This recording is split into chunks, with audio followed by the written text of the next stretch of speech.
All right, let's dive into a real classic from the sci-fi legend Isaac Asimov.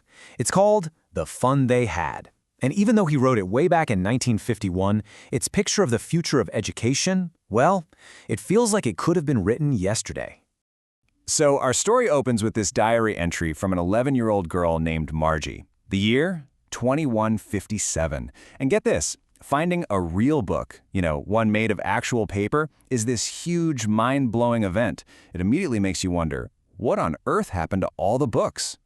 So what is this weird object they found?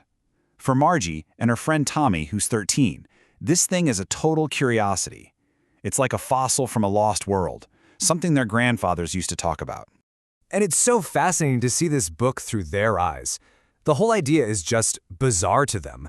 Yellow, crinkly pages, words that just sit there and don't move on a screen. It's completely alien. Tommy even calls it a waste. See, in his world you have telebooks that can hold millions of stories. A paper book is just a one-time thing you throw away. It's a world that clearly values unlimited data over a physical object. Okay, so to really get why they're so weirded out by a book, we have to understand their world. Let's take a look at what daily life is like for Margie, because it explains everything about why she feels the way she does about school. When Tommy tells her the book is about school, Margie's reaction is just pure disgust. I hate school. And that line, right there, is our way into the whole point of the story. She doesn't just dislike it, she hates it. And now through this old book, we're about to find out exactly why her futuristic education is making her so miserable. And here it is. This is the reason for all that hate. The mechanical teacher. It's not a person. It's this big, ugly black machine that just sits in a room in her house. It shows her lessons, it quizzes her, and it grades her work instantly. This machine, this is her entire school experience. Just try to picture this. There's no classroom, no talking with friends, no raising your hand to ask a question. It's just you, a machine, and a special punch code you have to use to turn in your homework. I mean, sure, it's efficient, but it's also completely cold and impersonal. It's basically education with all the human parts stripped away. And get this, these perfect machines, they're not so perfect. Margie had been failing her geography tests over and over, so her mom called an accounting inspector. And it turns out, it wasn't her fault at all. The machine was just programmed too fast for an 11-year-old. It's a great little detail that shows how even this super personalized system can be just plain frustrating and wrong.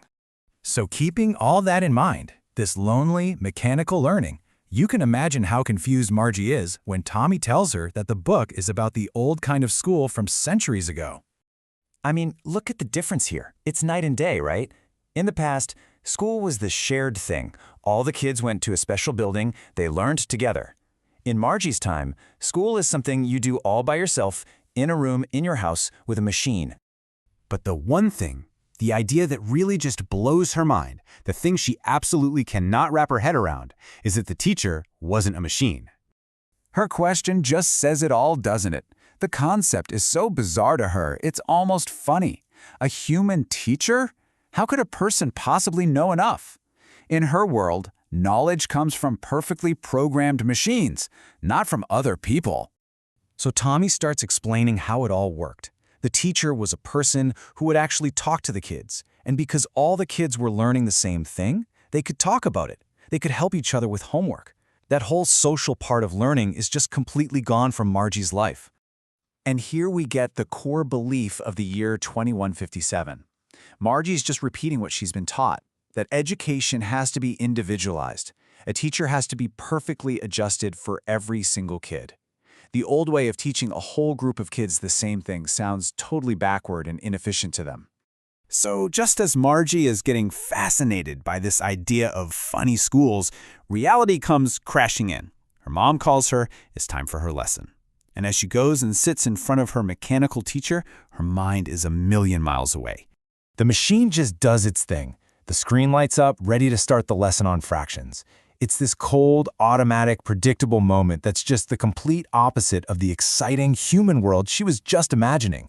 And this is it. This is the heart of the whole story.